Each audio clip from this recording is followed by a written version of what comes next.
the Alpha now.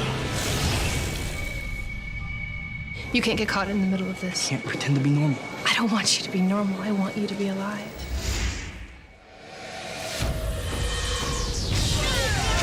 Hold him. This is our... You kill him, and you kill me. Don't you get that, Dad? Our sons are trained to be soldiers. Our daughters to be leaders. You remember me? Call me Gerard, but I prefer Grandpa. Everything's gonna be okay.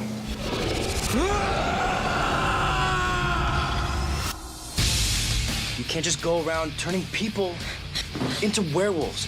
I can if they're willing. You're not my type. I'm exactly your type. Lydia's turning. She's not the one that's gonna need help. Lydia? What do you think she's gonna do with a set of real clothes? You're with me now. Look, I've got my own agenda. Your kind, I can help. This is something different. It's like us. A shapeshifter, yes, but it's like a abomination. You saying you know who it is? No, but I think it knew me. Killing may be its only purpose. You're not from here, are you? I came looking for the Alpha. Look at them. You see what they do? The only way to fight them is together. What is this? What are they doing? Declaring war. We have a code. Not when they murder my daughter. Don't you feel what's happening? It's like battle lines are being drawn. If I'm with you, I lose her. You're gonna lose her anyway. From now on, these things are just bodies waiting to be cut in half. We find them. We kill them. We kill them all.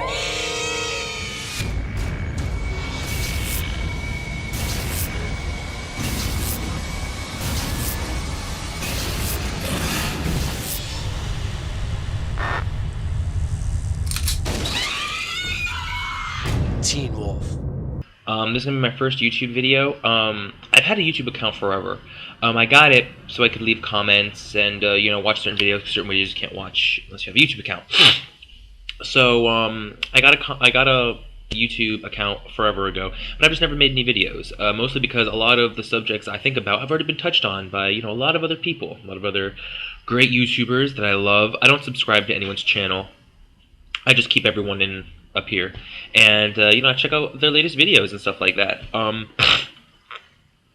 It's fine. One YouTuber in particular, her name is Melina Pendulum. Her views on just books and movies and shows, she touches on like everything that I think about, like her Harry Potter reviews, her True Blood, her Vampire Diaries, her Avatar: The Last Airbender. I mean, like every single video she's done, I've pretty much watched and I've said, wow, this girl is saying what I am thinking. So I've never really seen the need for me to make videos, but now I suddenly feel the need to make one. Why? Because I go online and I really enjoy the show Teen Wolf. I really enjoy that show. I love it. It's one of my favorites of like now, especially now that, you know, True Blood isn't back yet, and everyone else has already had their season finales and everything else is coming back, but True Blood, Teen Wolf came back.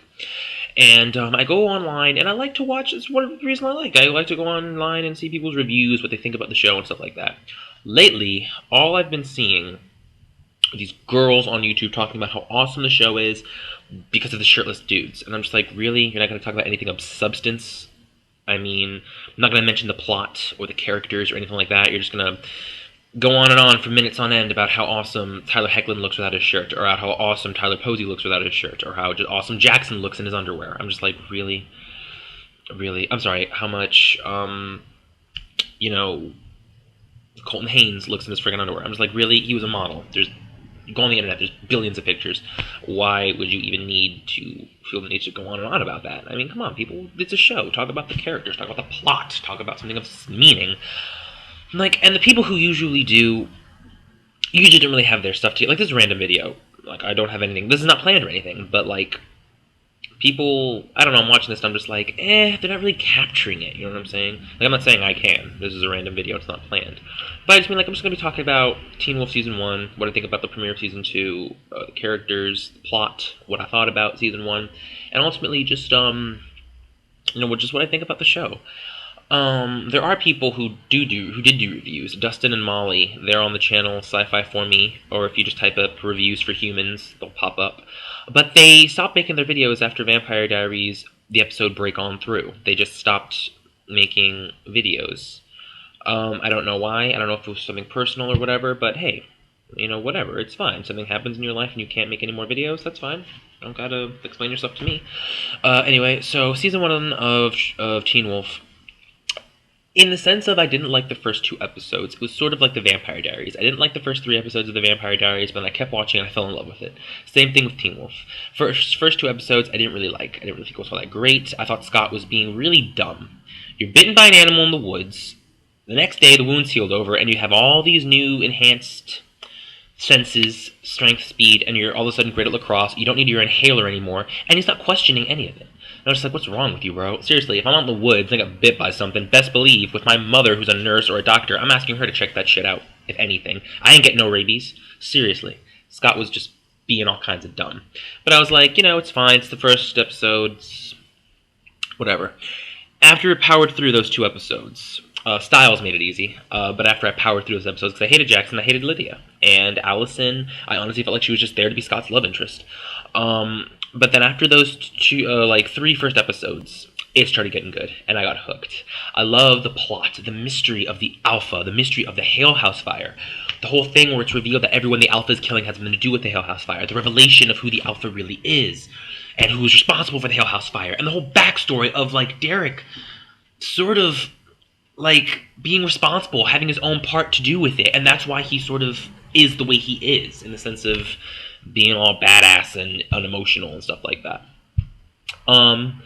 I just loved it. I loved how much plot it had. I loved how interconnected it was, how everything started out as a bunch of different stuff, but then it all came together in that explosive season finale. It's the only way I can describe that episode, as explosive, because it was. What I loved about the season finale of Teen Wolf Season 1 is that we had our whole crew coming together to take out the Alpha. It wasn't just like Derek and Scott getting together and fighting. We had Jackson, we had Allison, we had Derek, we had Scott, we had Styles, we had Lydia, in my opinion, was there in spirit, because they used her self-igniting Molotov cocktails. So she was sort of there in spirit. My least favorite episode of Season 1 is, like I said, it's the probably the second episode, because it was just so bleh, Derek with his whole the bite as a gift thing. I was like, oh my god, this is going to be cheesy. He just came off to me that way. One of those people who thinks, werewolves are above people, or whatever. But he doesn't really think that. He just doesn't trust the hunters. He doesn't think that he's above anyone. He just thinks that this is a war. Pick a side. It's basically what it is. And you know what? That's exactly what it is. And this new Romeo and Juliet thing that they're touching on in Season 2, it's been... I know there's girls out there that are like, oh my god, they're forbidden to see each other. That's what it is. Some supernatural romance where it's forbidden. And that's the one thing that they were sort of missing in Season 1. It's she's a hunter, it's not a good idea. But now it's no, it's full-on forbidden. No one can know, even though everyone does. Except Allison's parents, because they're idiots. But that's pretty much it. They're really trying to put a lot of emphasis on that. And I'm just come on, it's been done before, this whole Romeo and Juliet BS. And it can't work. They're setting themselves up to fail. We all know it can't work. Eventually, it's going to get to a point where Allison's going to have to choose between her boyfriend and her family, and it is unfair to give her that choice. I like Allison. I do. I love how in Season 1 her reactions were completely reasonable. How she saw that shit and everyone was like, oh, it was Derek Hale. She's like, no, it wasn't Derek Hale. It was something else. It was a fucking monster. And Jackson's like, yeah, it was a monster. And she's like, okay, it was a werewolf. And then her Auntie Kate tells her that they're werewolves and that they're werewolf hunters. She has a mini meltdown, and then she gets up and she starts shooting her arrows. I was like, yes, girl, get that ass, get your shit, get that up in there. And she did. She started shooting arrows, grabbing knives. It was awesome. And now in this newest episode, Shapeshifted, it really just showed me how much she's going to begin to channel Kate, her Auntie Kate, because say what you will about Kate in Season 1, she was a crazy bitch, but she was fearless. She was fucking fearless. When that Alpha attacked her, she grabbed her shotgun, kaboom! Come on! She just was not afraid. In the freaking season finale, when the Alpha was circling her, knocked everyone else down, was just going after her, she freaking had her Glock out, she was like, come on! She just didn't care. She was not afraid.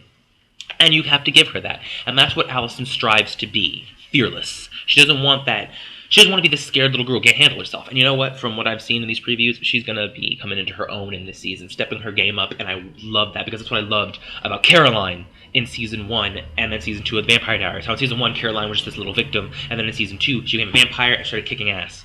That's what we're going to get with Allison, except she's going to stay human, which I love even more. Okay, characters. I'll talk about that because this video is running a little long, so look for part 2. Alrighty, this is going to be part 2 of my Teen Wolf review. Alrighty, the characters of Teen Wolf. Now, I love the cast. I love the characters. I think that they really casted this thing really well. And I think that everyone does a great job of all of their in all of their roles and all of their characters. You know, their quirks, things that you love about them, things that you hate about them, even at sometimes. Like, I'm just gonna explain like just what I think about them. Okay, favorite character is hands down, of course, everyone knows this, Styles.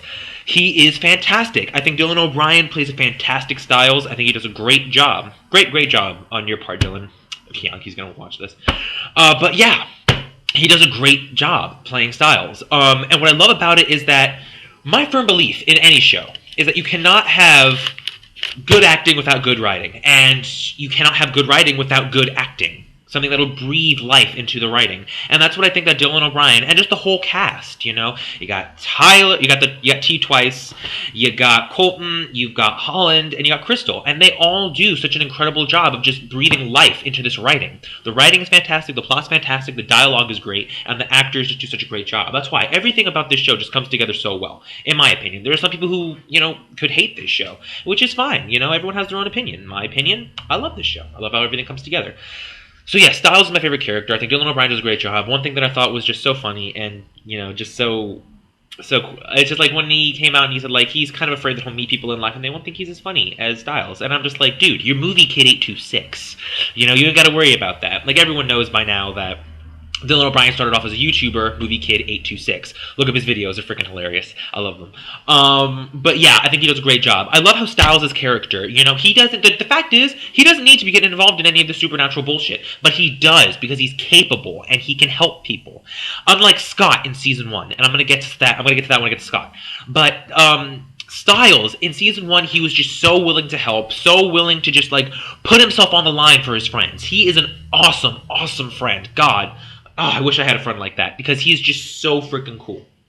He really is. Like, you know, how Scott makes out with Lydia, and he's really angry at Scott for that. But in the next episode, he's like, you know what, dude, I can't leave you hanging because you're going through stuff yourself, and I have to help you. And he forgives Scott for that. And I was just like, yes, because he's awesome. And how, in Season 1, he figured out himself that it was Allison's aunt, Auntie Kate, who burned down the Hale house. Like, he's the one who did that. That she's the one who did that. And he did that all by himself. You know, he looked up police reports, arson reports. I love how his dad's the sheriff, and that's how he has access to all this crap. Like, damn. He's just, like, he just does this stuff. Like how he asked Danny to trace the text because he was able to look up Danny's police report. I was like, yeah, sure, why not, man? Your dad's the sheriff. You got the hookup. So, yeah, how he was able to, like, figure all that out when Allison's dad had him against the wall. And he's like, werewolves are bad. And Styles is like, werewolves are bad. Your sister killed a whole family. Oh, shit. Yeah, don't you feel stupid. Anyway, so yeah, Styles is just great. And I love how, unlike everyone else, he, like, that's what him and Derek have in common, and that's why I love them both. They don't let all this personal drama crap get in the way of what needs to be done. Like, the lacrosse game. In the episode where him and Derek are together, when Styles and Derek are together the whole episode, which is one of my favorites, you know, because I love Derek and Styles together, they're awesome. But anyway, it's one of my favorites because Styles blows off the lacrosse game. He doesn't go. And when Derek is like, you know you're not going to make it, and Styles is like, yeah, I know I'm not going to make it, but we have to find out the truth. I was like, yes! Styles understands that this high school bullshit doesn't matter. That this alpha stuff, that's what matters, because people are dying. And that's what always got me about Scott. It honestly came off to me that he didn't care that the alpha was running around killing people. He just didn't care. He cared more about the fact that he was failing chemistry, more about lacrosse, more about Allison, and everything else that was just completely pointless.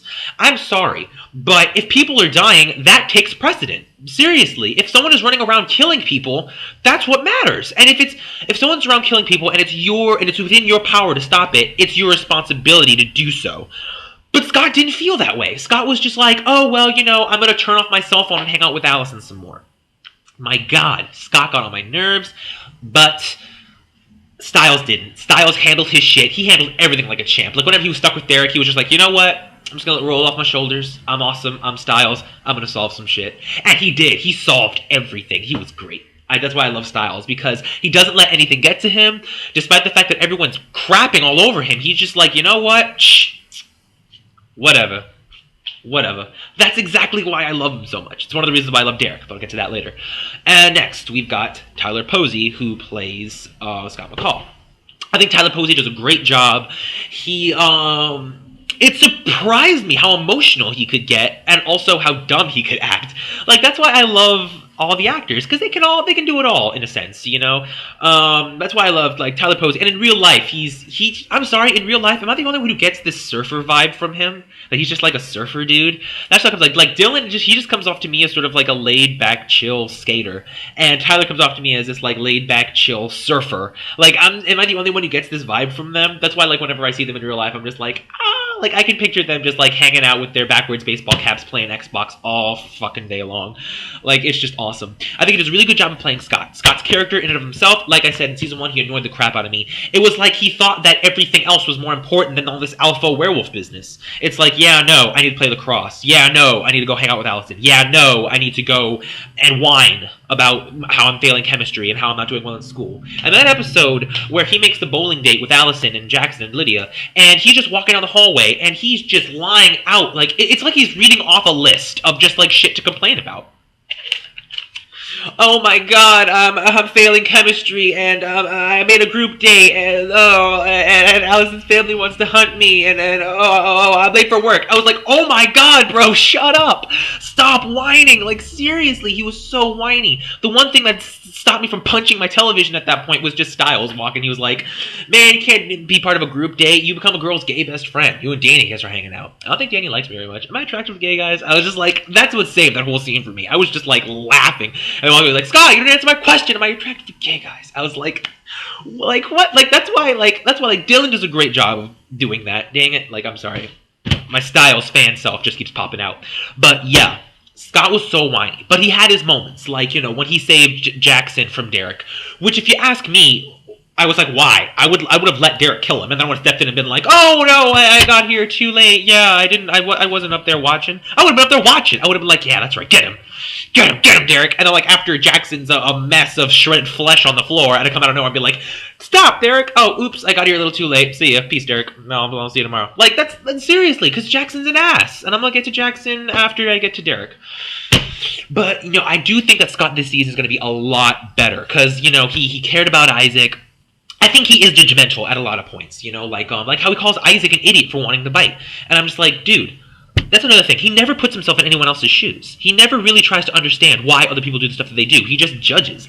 Like Derek saying, you know, you can't turn people into werewolves. I was just like, well, if he doesn't make a new pack, you're gonna die. So is he. The hunters have completely abandoned this whole code bullshit. They're up for slaughtering all the wolves now. Allison's dad is still hesitant, but you saw in the episode Omega that he doesn't really have any power in who lives and who dies. That's his father. His father just chops that freaking werewolf in half, and Allison's dad is just like, he can't really do anything. So if his grandfather finds out that Scott's a werewolf and wants to kill him, guess what? He can't really do anything to stop it. So, yeah, he needs a pack. The hunters have their army. The werewolves need their army. And for Scott to be all, you know, you can't be doing this, I'm just like, bro, expand your view. Expand it. Because right now, you're so close-minded. He's just thinking, oh, the hunters are after us, but whatever, because they don't know we're werewolves. And, you know, it's just wrong for Derek to be turning people. I'm like, okay, one, Derek's not stealing anything from anyone. He's not like Uncle Peter, where he just runs around the woods waiting to turn unsuspecting teens. He gives them a choice. He lets them in on the information, tells them that there's hunters, tells them that there's stuff, tells them that this werewolf thing isn't all it's cracked up to be. And you know what they tell him? I still want the bite.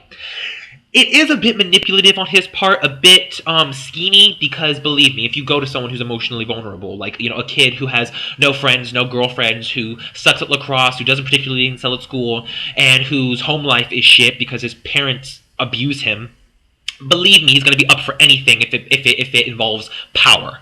You know, he's like Isaac is like Andrew from Chronicle in this situation, you know. But Scott doesn't really try to understand what Isaac is going through.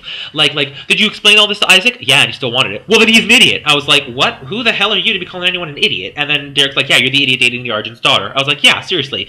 You, with your decisions, you're not one to be talking. Seriously, every decision you make in season 1. Like when you turn off your cell phone and go to the woods with Allison, when Stiles is trying to figure out who's killing people. That to me was just like the epitome of that. I was just like, wow, really? Your friend is there trying to... Like, I know it was like, oh, it was nice and sweet because he wanted to get Allison out of there because it was her birthday and she felt blah, blah, blah. It was cute and everything, but I mean, Allison's issues with her birthday doesn't really take precedent over the fact that people are being killed. You know what I'm saying? Like, he just got me. Scott just got me. But now we're seeing that he's trying to understand. Like, you know how he's like, look, Isaac's innocent, we need to help him. I was like, okay, good. You're finally starting to expand your view. Because I truly do believe that his relationship with Allison just blinds him to everything else that's, like, more important. Because, like the whole thing where he's just like, what were you drawn to when you became a werewolf? I was drawn to Allison. Really? Nothing else mattered. I was like, yeah, we got that. We got that nothing else mattered to you. Alright, this video is running a little long, so look for part 3. I'm going to talk about everyone else, like Derek and Lydia and just everyone else. Alright, so look for part 3. It's going to be... This is going to be part 3 of my Teen Wolf review. Sorry it took me, like, days to get this up. I know I've, like, just gotten into the YouTube game, but I really don't like when, like, I see a video that I like, and it takes people forever to upload the next part, because I'm like, oh, I like that video, I want to see what happens next, what else do you have to say? And then they don't put it up until, like, forever or later, and then I sort of lose interest, and I don't want that to happen, you know? I'm just starting out. I want you guys to see my videos, I want you guys to start giving me comments, I want you guys to start responding. I like to open up dialogue with people, especially about stuff that I like. So, it just took me a while to get this video up, because I had to go to work, I had to just work, and yesterday I did have some free time, but I used it to go see Prometheus, and I really recommend you guys go see that movie. See it in 3D, because it's freaking awesome. Even at points when the movie drags, it's just awesome just to watch, just for the visuals. God, it was an amazing movie. Anyway, part 3.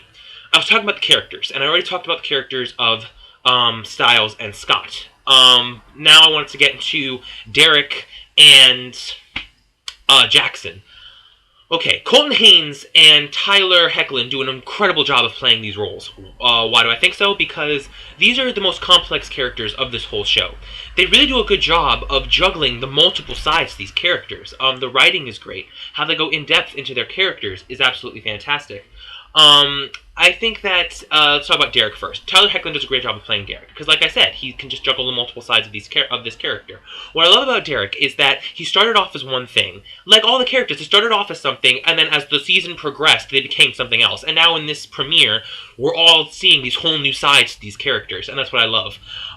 Like Derek in season 1. I thought at first he was very cut and dry. You know, he hated the Hunters because they burned down his house, and he wanted to kill the Alpha because the Alpha killed his sister. It wasn't really like that. There was so much more to it. How it's revealed that Kate, Allison's Aunt Kate, she seduced him when he was like a young teenager. And she got him to, you know, open up to her and be vulnerable around her. You know, he probably even loved her. And then she turns around and she burns down his house and she kills his whole family. If that does not mess with your head, I don't know what does. The person that you love and are vulnerable around, the person you allow to get close to you, turns around and kills your whole family. I mean, that is something that just messes you up for life.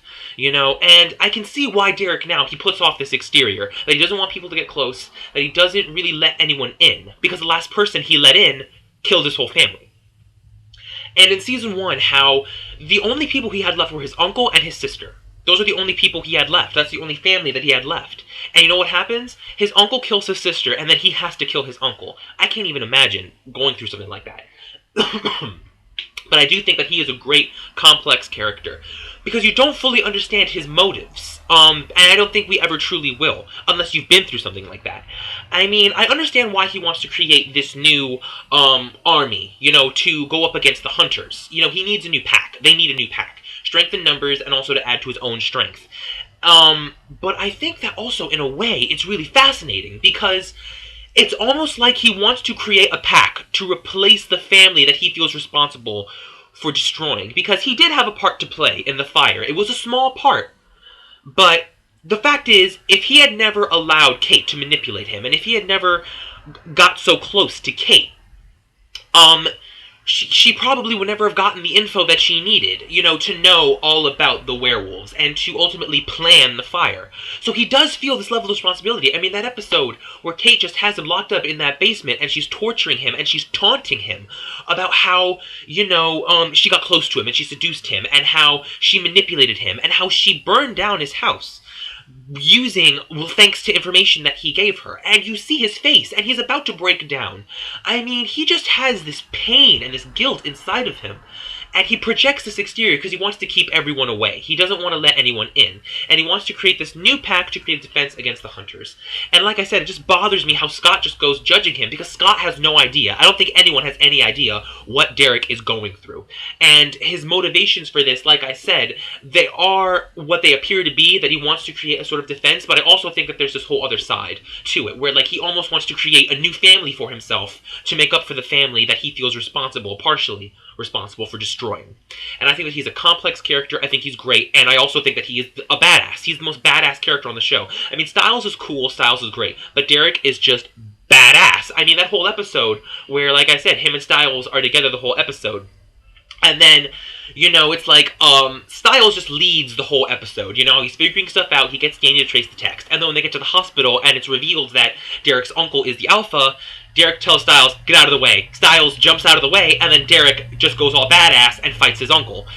I was just like, yes, Stiles is the brains, Derek is the brawn. And when you get these two together, you get a great team. And I'm going to get to that when I get to the relationships later. But Derek is just great. He's badass. And I think that now that he is an Alpha, his view has changed. Now, it's not like, oh, we have to go up against the Hunters and we have to find out all this. Now it's like, okay, now it's a war. And like he basically tells Scott, they're declaring war. We need to fight. Like, Derek is not going to be this person who all this bad stuff happens to anymore. He's not going to be... In Season 1, he was, in a sense, the victim. They were all... That's what I loved about Season 1. All of them, in their own way, were victims. And now in Season 2, everyone is going to be stepping up and becoming more than that, including Derek. Because Derek, in his own way, he was... watch Season 1, believe me. In his own ways, he was a victim. But now he's not going to be that anymore. He's going to be the leader. He's going to be the Alpha. He's going to kick ass. And I cannot wait for that. And I really hope that we get more of him and Stiles together. I mean, this newest episode, shapeshifted when he goes and he distracts that female cop and, Stiles just sneaks past her. I just thought that was great. And it was just awesome. And I really hope that we go more in-depth into his character, because he is a very complex character and there is more to him than what he presents. And also, I think that people need to kind of stop talking about how hot Tyler Hoechlin is. I'm like, come on, talk about his character. Because in my opinion, his character and his character complexity is more interesting than his frickin' abs. Okay, moving on. Colton Haynes, who plays Jackson. Okay, Jackson is my least favorite character on the show. He's a douchebag, he's an ass. I really don't like him. I wanted to... The beginning of Season 1, I wanted to get behind the wheel of his fancy Porsche and run him over with it. I wanted to back over him over and over and over until he was nothing but a wet pile of flesh on the sidewalk. I freaking hated Jackson. But then, in Season 1, they started getting into his character, about what was up with him, about why he's doing what he does and why he feels the way he feels. Again, I think he's one of those characters, in a way, he's almost like Snape from Harry Potter. He does good things, but he's motivated by selfish means. I mean, like, in Season 1, when he helps them take down the Alpha, he did that so that when Derek became the new Alpha, he would turn him. He did something good, but to get something out of it. And even when he does do good stuff, he's still a complete ass. Like when he saved Lydia in the episode Formality. When he gets to the hospital, he completely passes the blame and says, this is not my fault, it's not my responsibility, it was Stiles. And then, later in this newest episode, he says, if Lydia wants to go running naked through the woods, why should I care? Oh, I don't know, maybe because she was your girlfriend. He's just such an ass. And, like, when that relationship he had with Lydia, it was more about him. It was more about his own gratification, his own satisfaction, it was about him getting off. That's what it was. It wasn't about Lydia. He didn't really care about Lydia's feelings or Lydia's emotions. It was all about Lydia. And people are like, oh, that episode where they go to the video store and he doesn't want to watch The Notebook again, but he does. It was so cute. I was like, whatever. Like, he was her boyfriend and she wanted to watch The Notebook. And so he wanted to suffer through The Notebook all over again. I, for one, think The Notebook was a sad movie. I got teary-eyed. I didn't cry, though, but it was a sad movie. And I would not watch that movie again. I'm sorry. It is very much a chick flick. And he didn't want to watch it, and Lydia's like, I want to watch it, and they watch it, and everyone's like, oh, that was so cute. Whatever. Like, stop it. And also, again, like the Tyler Hoechlin complex, everyone gets so hung up on how good looking he is. Talk about his character. Like, these are the two most complicated characters on the show, and all I hear people saying is how hot they are.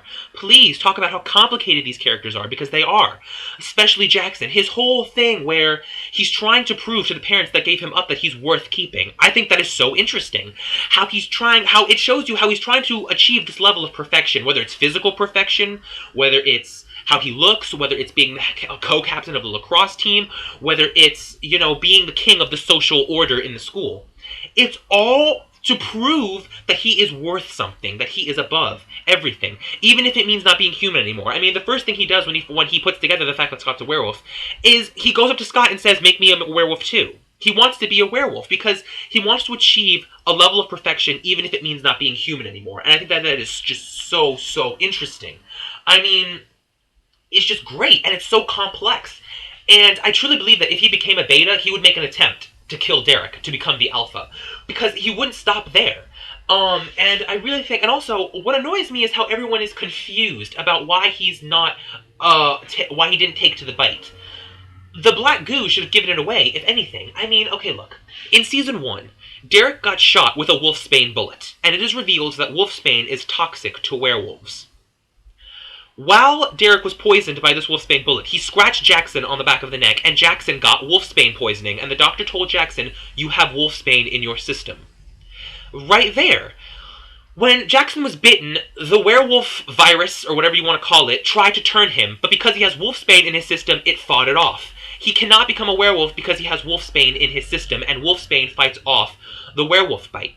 Just like in Season 1, when Derek was sick with the wolfsbane poisoning, he coughed up black goo. And when Stiles asked him, "What the hell is that?" he said, "My body is trying to fight off the wolfsbane. It's trying to heal itself." So right there, Jackson's giving off all this black goo because his body is fighting off the werewolf bite. The wolfsbane is fighting the werewolf bite. That's why he's immune.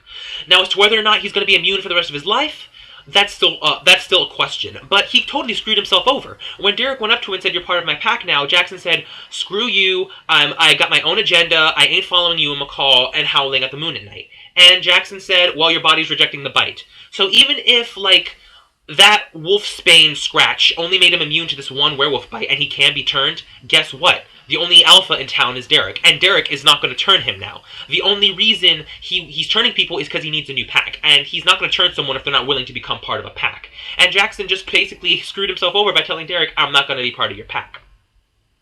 Which, in my opinion, is a good thing. If he becomes a werewolf, his character will not grow. If he becomes a werewolf, he will remain a douche, and his douche factor will go up. I mean, this episode, when he's about to become a werewolf, he knows that stuff's going to go down during the full moon. In Season 1, Stiles said, with Jackson right next to him, he said that when Scott turned during the full moon, he tried to kill Stiles. So Jackson knows that when the full moon rises, bad stuff will happen. He'll turn and he may try to kill someone. Does he chain himself up? No. Does he handcuff himself to anything? No. Does he even so much as put himself in a locked room? No. He just lies in bed and turns on the video camera and just waits for the shift. You are an idiot. I mean, he could have killed his parents. They were right there in the same house. He could have, in the middle of the night, he could have shifted, gone and killed his parents. And even if he did lock his door, he could have jumped out his window and then gone and killed his neighbors. He could have jumped out his window and then gone and killed Lydia. He does not care. He just doesn't care. Like, even with Lydia, the whole thing where they're like, "Oh, she's turning," and he just didn't care. He didn't join the search party to go find her. He didn't visit her at the hospital. He did not care. Unlike Stiles, because Stiles is great. But Jackson just didn't care. He's a douchebag, and I hate his character. But I enjoy his character complexity, and I enjoy it because it shows that his character could become so much more. And people, please stop talking about how hot he is and start talking about how complex he is, because he is very complex. And I'm one of those people who sees how complex he is, but I know that there are people out there who can look at his character and just talk about something of substance and meaning, about how deep and profound this feeling of wanting to be needed is in him. I mean, that whole episode where he's poisoned with wolfsbane and he sits down next to Allison and he talks to her about how, when he was playing lacrosse, he felt he had purpose. He felt like he had meaning because he was basically the head of everything. And then when Scott comes in, he's the new kid on the block. He's awesome at lacrosse. He becomes co-captain. Jackson tells Allison that he feels like that's been stolen from him. that was just so amazing and interesting to me. That's why I love this writing, because it just shows you how much there's more there is to these characters.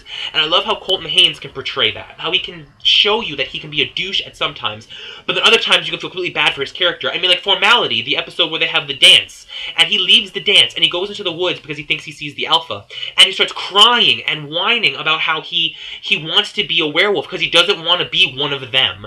One of the normal people. He doesn't want to be like us because he thinks we're weak.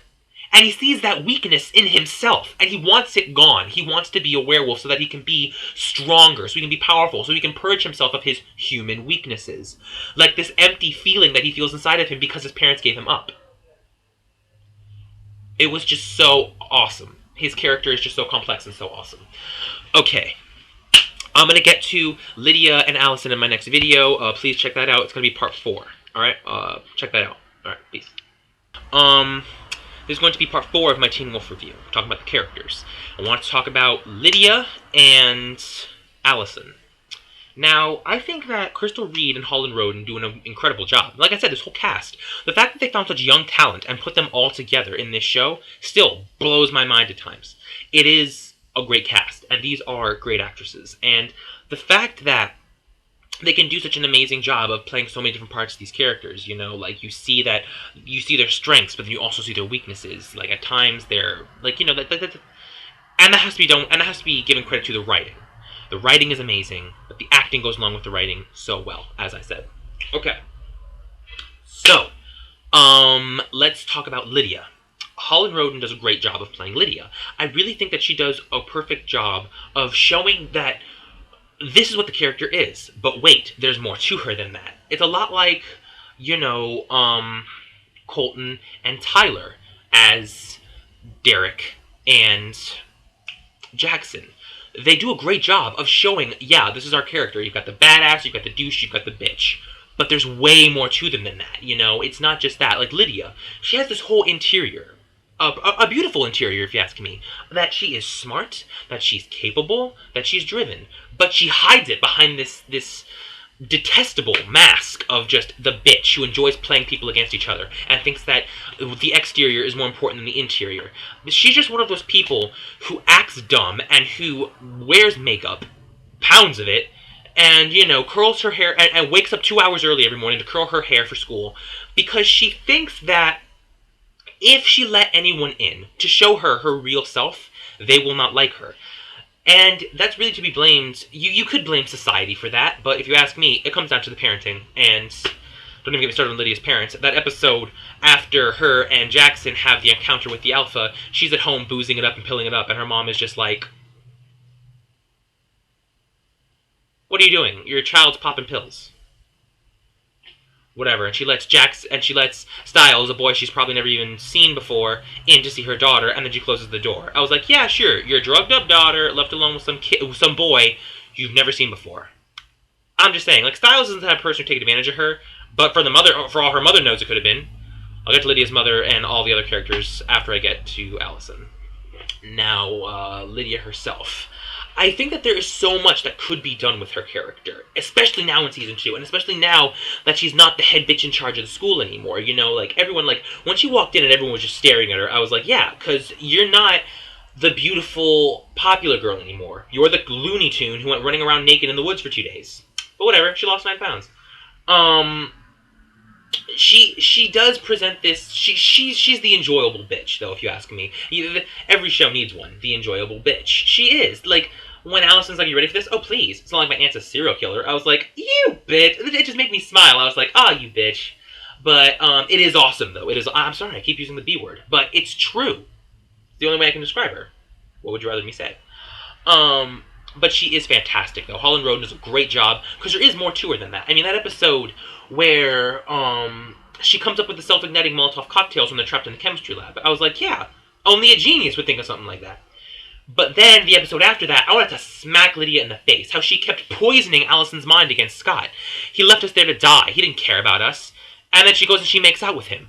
That's what always got me about her in Season 1. She enjoyed manipulating people. She enjoyed playing people against each other. She just behaved so so rottenly, and then how Jackson breaks up with her, and she's all broken because of that. And I was just like, well, what the hell do you care? You were making out with Scott, but it was for a power play, like Styles says later, how she only made out with Scott for like some weird power thing, and that's exactly what it was. Scott was the newest, hottest guy in school. He wasn't new in school, but he was the newest thing. You know, the newest fad in a sense. He was hot. He was great at lacrosse. He was co-captain. So she sort of wanted to plant seeds in his head. That's how she is, because she knows how to play this social order game, and she will play it to the best of her ability, even if it means backstabbing the people that have, like Allison. She legitimately tries to be Lydia's friend. Lydia goes and makes out with her boyfriend. Well, ex, but still. You don't kiss, make out with, or hook up with your best friend's ex. It's horrible. That's why when, like, later on when Allison is, like, holding that against her so that she'll go to the dance to go with Styles, I thought that was great. And it was awesome. I'll get to what I think about Lydia and Styles' relationship later when I talk about the relationships themselves. Friendships, romantic relationships, all that. I'm going to touch on that after I get to Allison. So anyway, yeah. Lydia, I think that we're going to get to see past her exterior and past her exterior and get to see her interior, just like Jackson. Like Jackson, Derek, and Lydia, we're going to get to see past what they presented in Season 1 and really get to the meat of who they are in Season 2, and I'm enjoying that. And the fact that she's going to have her mental breakdowns, I think that that's honestly going to help her character. I do.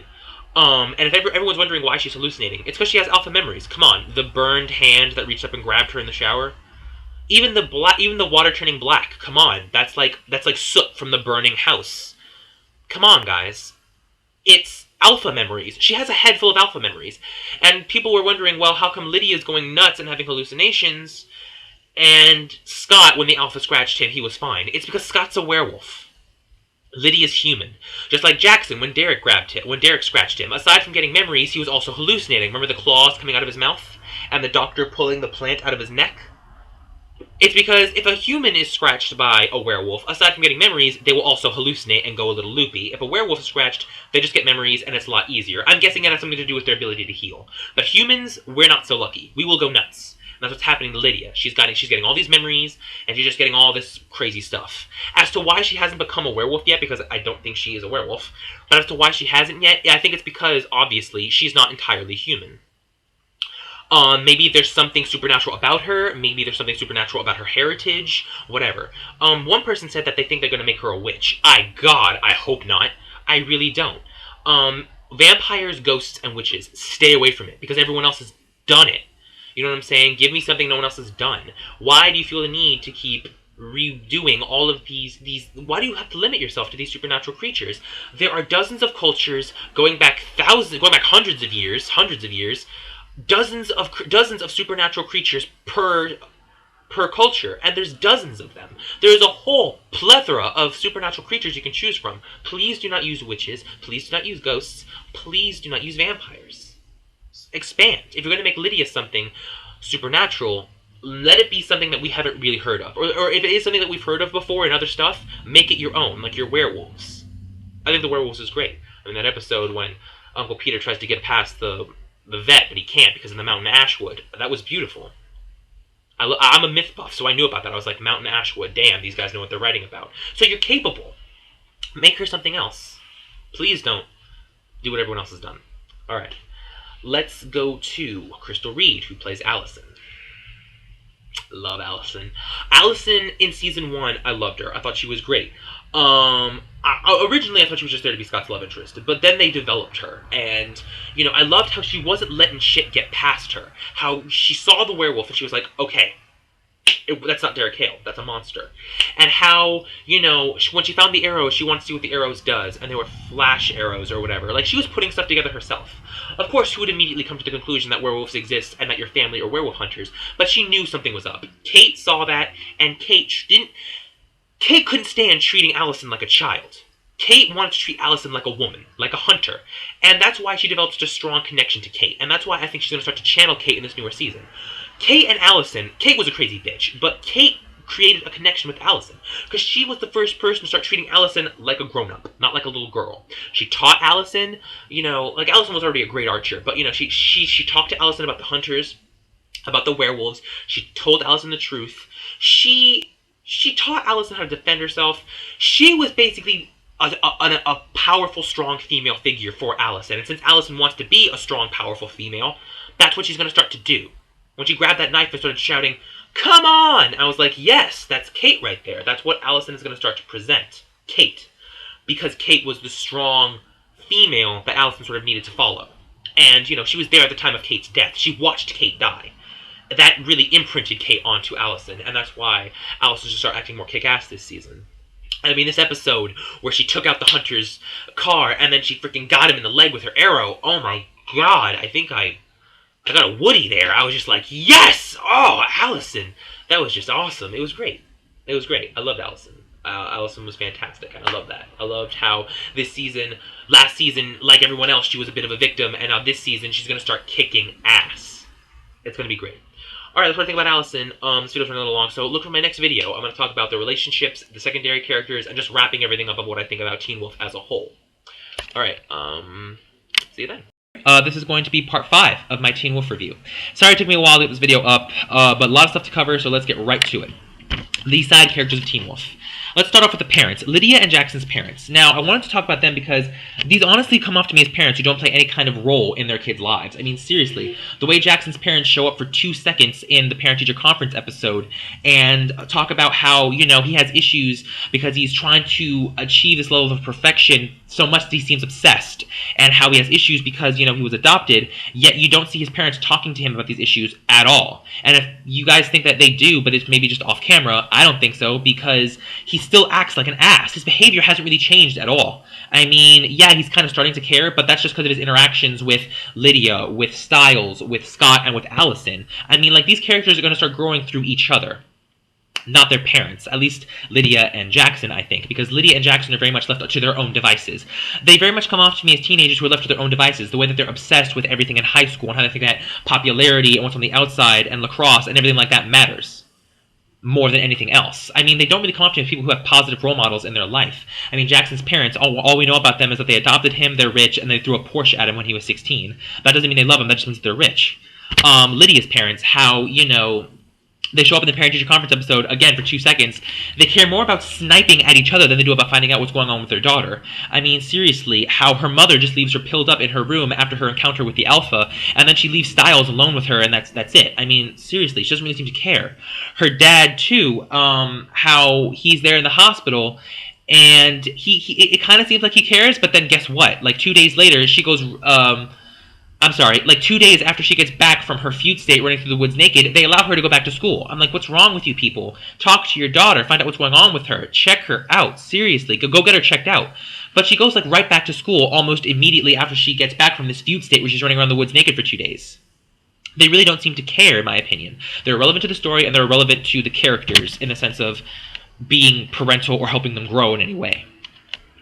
Stiles' dad and Scott's mom. I love these two as side characters because they really help Stiles and Scott develop. You can see their positive parenting reflected on Stiles and Scott and how Stiles and Scott try to help people and try to do good stuff. I mean, Scott's mom, she's a single parent, she's working hard, she's at that hospital putting food on that table, but you know what? She still makes time to give Scott advice about Allison, how, you know, tell her you love her in a bunch of different ways, write a song, say it loud, you know, say it again. It was just such great, awesome, sweet mom advice to give. It's just, she's just a good mother, and she tries hard. She tries to be responsible despite the fact that she's a single parent. Stiles' dad, pretty much the same thing, you know. He's dealing with all these murders, he's trying to solve what's going on, he's the sheriff, he's responsible for keeping order in this town, but he still makes time to go to Stiles' lacrosse game. It's fantastic. He's a great parent, and I love the scenes that Stiles and him have together because it's just such a great dynamic, how they play off each other, how it's comical and also very emotional at other times, like the episode in season 1 where Stiles gets his dad drunk to get information on the case, but then his dad starts talking about how he misses his wife and Stiles' mother who died, and it's just such a sad moment. I love these two as side characters because you see their positive parenting reflected in Scott and Stiles. Allison's parents. I think that they're not really good or bad in the sense... You can't really classify them as good or bad in the sense of this war because they're on opposite sides of a feud. You know what I'm saying? Like, her mother and her father are on the hunter's side going up against the werewolves. And they very much need to be. I mean, what kind of havoc will be wrought if werewolves are allowed to run around? I mean, hunters need to exist, but Derek is building this army because he feels threatened by the hunters. And the hunters are going after Derek because they feel threatened about the fact that he's building this army. I mean, it's very much They're very much butting heads. They're good parents, though. I think they are good parents because they care about Allison legitimately. They don't want her to be with Scott, but that's just because it's dangerous for them to be together right now. And I will get to what I think about that later. I don't think they have any sort of prejudice against Scott because he's a werewolf. I just think that they think it's dangerous for her to be dating a werewolf right now because they're going to be starting a war with them. Regardless of the fact of whether or not Scott is with Derek or not, they're still going to come after him if they find out he's a werewolf. And it's going to be a little hard to keep that secret if he's messing around with the hunter's daughter. So yes, I think Allison's parents do care about her, and they want to do what's best for her, even if it means what doesn't make her happy. Because true parents understand that you need to do what's best for your kid, even if it doesn't mean your kid is going to be happy. The Vet. Someone actually posted a comment on one of my other videos, thank you very much. They want to know my thoughts on the Vet. Well, I think that the Vet is actually a great side character because of the mystery he presents. In Season 1, he presented such a great, great mystery. I mean, who is this guy? Where does he come from? How does he know all this stuff? You know, like how he saves Scott from the Wolfsbane bullet, and then how he, you know, keeps the Alpha away with the Mountain Ashwood. I mean, like, this guy knows his shit. He knows. I love how naive he acts. This is an animal clinic. I love how he's a vet who's also a werewolf doctor. I think that's also really funny. But now we're going to be getting some answers. I think that he very much is just a normal guy who knows all about this stuff. I think he's human, but he's just really, really knowledgeable about all this stuff. How he is knowledgeable about all this stuff, we're going to be getting answers in these new episodes, in this new season. And he's going to be shining light on just what is going to be happening, you know? Like how Scott comes in with his scratch, and he wonders why it's not healing, and the vet says, it's because it's from an Alpha. How does he know that? We're going to be finding out. It's going to be great. The lacrosse coach. This guy's hilarious. He's zany. He's crazy at some points. I mean, he says the most random crazy stuff at the most random crazy times. I enjoy the lacrosse coach. He makes me laugh. Whenever he's on screen, I just wait for his one-liners or just like his responses that'll just make me laugh. I enjoy the lacrosse coach. I really do. The chem teacher. I hate the chem teacher. I hope this new snake creature eats his face. He's crapping all over Stiles and talking about how Stiles' voice makes him want to beat him repeatedly. Same to you, sir. Same to you. Your voice. Makes me want to punch you so hard your glasses shatter and the glass gets caught in your eyeballs. I hope this new snake teacher just eats his freaking face. I hate the chem teacher. He's got a problem with Stiles' dad and he's taking it out on Stiles. I don't understand why. Stiles' dad should have hauled your ass off to jail. He's being so judicial in his dealings with me. How about I punch you in the face? I hate the chem teacher. Danny. I really like Danny as a side character. I like what he's put in there. I like how they use his homosexuality as kind of... They kind of play off of it, and sometimes, like, how Stiles kind of gets Derek to take his shirt off to get Danny to track the text. That was hilarious. How Scott dances with Danny. That was hilarious. Stiles asks Danny if he thinks he's attractive. That is hilarious. And this new episode where Scott is smelling everyone to see if they're the beta. He smells Danny's aftershave, and Danny's like, it's my aftershave. Oh. Nice. It's just so funny. I think Danny is a great side character. I think he's a little too nice at times, like how he just up and forgives Scott in season 1 for busting him in the face. Danny didn't deserve that. Danny didn't do anything to deserve that. And he just up and forgives Scott because Scott kept passing him the ball. I'm like, oh come on, Danny, you're being too nice now. Come on. Danny deserves a real apology. So yeah, that's what I think about the side characters. Let's get to the relationships. Scott and Allison. I love their relationship. I do. I think it's cute. I think it's hot at points. I think that I really like them as a couple. You know, they had a whole lot of development in season 1, and you see that there is a relationship there, a real relationship. But what gets me is how they keep thinking their relationship is the most important thing ever. And it really isn't, guys. Their lives are what's important. And what's going to happen is Scott's going to die, and Allison's going to get, you know, I don't know if there's a rule against hunters dating werewolves. There probably is, but she's going to get in trouble for that. They're putting each other in danger by being together. And they think that it's cool to be sneaking around as long as no one finds out, but people are going to find out. Because Scott keeps messing with Derek and his pack, and he keeps messing around with Allison, who is a hunter's daughter, and she's going to start being trained to be a hunter. They will, if they keep messing around, they will be found out, and they will both...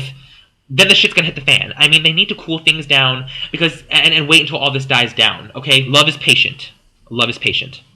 Stiles and Lydia. I love this couple. I do, because I think that if anyone's going to be bringing out the part of Lydia that she hides from everyone else, it's going to be Stiles. I think that Lydia has a lot to learn from Stiles. I think that she can grow from a relationship with Stiles. And I think that Stiles is the epitome of awesome humanity. And that is why Lydia needs to be getting with him. And I just really want to see how the snarky comic relief is going to be playing off of the enjoyable bitch. I really want to see how that's going to work. If they do hook up together, it's just going to be so cute and so awesome. And also, my main man Stiles needs to be getting some, because he needs to be getting something. He's not getting anything, seriously. Jackson and Lydia. Toxic relationships. Completely toxic. I mean, they were two damaged people who were together because they were both pretty. That's it. It was all about their own satisfaction and their own gratification. That's why in season 1, Lydia goes and makes out with Scott for a power play, despite the fact that she's dating Jackson. Jackson breaks up with her via text message and doesn't give a crap about her afterwards. Or beforehand, really. It's all about their own gratification. They were two damaged people together, and you know what you get as a result of that? A damaged relationship. Seriously. Toxic relationship. This new episode where he was manhandling her, I wanted to best believe if I was walking down that hallway and saw that, he would have been picking up his teeth with his broken fingers. Seriously. Jackson and Allison. Jackson was just using Allison. I don't really think they're friends. I think that there is kind of a relationship there, but it's more like they know each other and they had some fun in the past. You know, they swam in the pool together. That's pretty much it.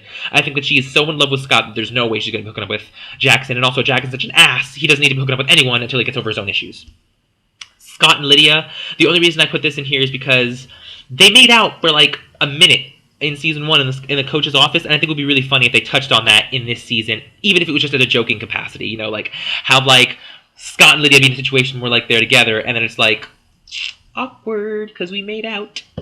That would just be fantastic. Okay, let's get to the friendships. Stiles and Scott. I love their friendship. I love their chemistry. I think it's great. I think that the episode where they hit the camera creature in the back of the head with the paper ball and pointed at each other, I was laughing. That was fantastic. I love their camaraderie. I think it's annoying how Scott treats Stiles like a sidekick and how he keeps putting Allison before Stiles, despite the fact that Stiles keeps putting everything on the line for Scott and how he's willing to just, you know, do everything he can for his friends. He's an awesome friend, and Scott needs to be treating him as such, not like a sidekick. It kind of annoys me. But I do love their camaraderie. It's fantastic. Derek and Jackson, they were just using each other. I think there might be potential for this relationship in the future, but they were just using each other. There ain't nothing there. Allison and Lydia. They are... I enjoy their friendship. I think that Allison legitimately tries to be Lydia's friend, but Lydia keeps acting a fool. But I think that Lydia this season is going to be growing. She's going to be changing. She's going to be learning a lot more about herself, and she's going to be learning a lot more about people and what's important. So I think that the relationship is going to grow. I do enjoy seeing them together as friends. It's funny. Like that little group date that they had at the ice rink in Ice Pick was just hilarious. In episode 3, Ice Pick. It was hilarious. The little rink that they went to. It was awesome. It was great. Okay, Jackson and his relationship with Scott and Stiles, pretty much. Jackson is jealous of Scott because of the bite, so he acts like an asshole. Same thing with Stiles. He acts like an asshole with Stiles, but that's just because Stiles is just like the snarky comic relief, and he has a thing for Lydia, and Jackson is just an asshole.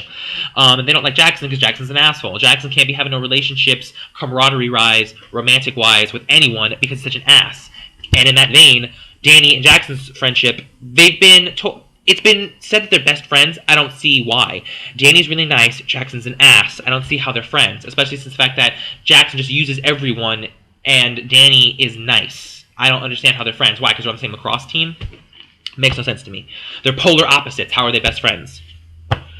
Okay, Derek and Scott. I think this very much is sort of a mentor relationship. Derek, when he looks at Scott, he sees himself, he wants to help Scott, and when he looks at Scott's relationship with Allison, he sees his relationship with Kate and how that turned out. And I think that's why he very much thinks that Scott has a lot to learn. He thinks that Scott's a little weak. You know, but all in all, he does want to help Scott, even if it means, you know, kicking his ass. Derek and Stiles, best relationship on this whole freaking show. I love Derek and Stiles together. The best scenes of the show are when they're together. I love the Derek Stiles adventures. We need to have more of them this season. I think they're fantastic. I think it's the best pair up on this whole freaking show. The Derek, Danny, Stiles episode is my second favorite of all of season 1. So far, my favorite episode of this season has been Shapeshifted because we had our Derek Stiles moments and they were hilarious. I'm taking my hand off. Think about punching you in the face. It was just incredible. I love Derek and Stiles together. We need to be getting more of it because it's just the best pair up ever. Okay, well, that pretty much wraps up what I think about the relationship and the relationships and the secondary characters of Teen Wolf. I will be making an episode by episode review. Look up my next video. I'm going to be talking about the newest episode, Ice Pick. So yeah, thanks for watching. Comment, respond. Good luck in life. Good luck in love. See you next time.